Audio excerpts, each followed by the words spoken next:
একটা কথা বলি, হঠাৎ করে মানে বসে রয়েছে একটা কথা মনে হলো।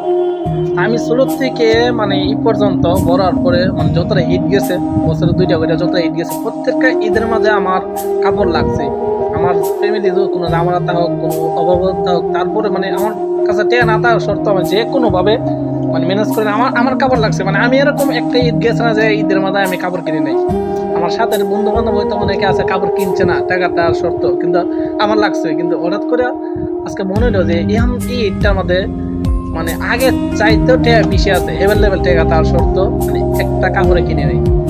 আমার কাছে মন খারাপ না, যেহেতু বিদেশ আছে, বড় হয়েছে, অনেক দূর যাইতে ইয়ে করতে হবে, এরকম মন খারাপ না। আনন্দের দিক বাড়ির মতোই আছে, ফিল আছে। বাড়ির মধ্যেও যেরকম আনন্দ থাকতো, বড় হয়েছি যেরকম আনন্দ থাকতো, সেই আনন্দ। বিদেশ আসছে দিকে যে মন খারাপ এরকম না বিষয়টা, কথা যে অবাক লাগলো বিষয়টা যে আমি এই বছর তো কাপড় কিনছি না, এরকম একটা ইয়ে লাগছে আর কি। খারাপ মানে খারাপ লাগে নাই, মানে অবাক লাগছে, যার কারণে মনে হয় একটা ভিডিও বানায় এ করি। কিন্তু আমার কাছে খুব বেশি অবাক করছে এই জিনিসটা। আমি তো প্রতি বছরই কাপড় কিনি, একটা বছর মিস নাই যে আমার দ্বারা কাপড় কেনা না, আমার ফ্যামিলির কেউ যদি নাও কিনা তারপর আমার কিনতে হইব এরকম।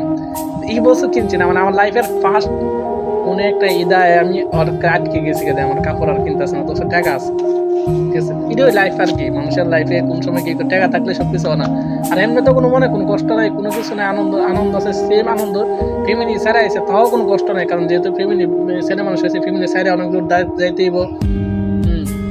অনেক কষ্ট, অনেক কিছু ত্যাগ করতে হবে। এই জিনিসটা ভাবটা মনে কোনো কষ্ট নাই, ঠিক আনন্দ নিয়ে আসি। তবে এটা একটা অবাক করলো লাইফে আমারে। তো এই কারণে আর কি কথাটা শেয়ার করলাম সবার সাথে। ভালো থাকবেন, আল্লাহ হাফেজ।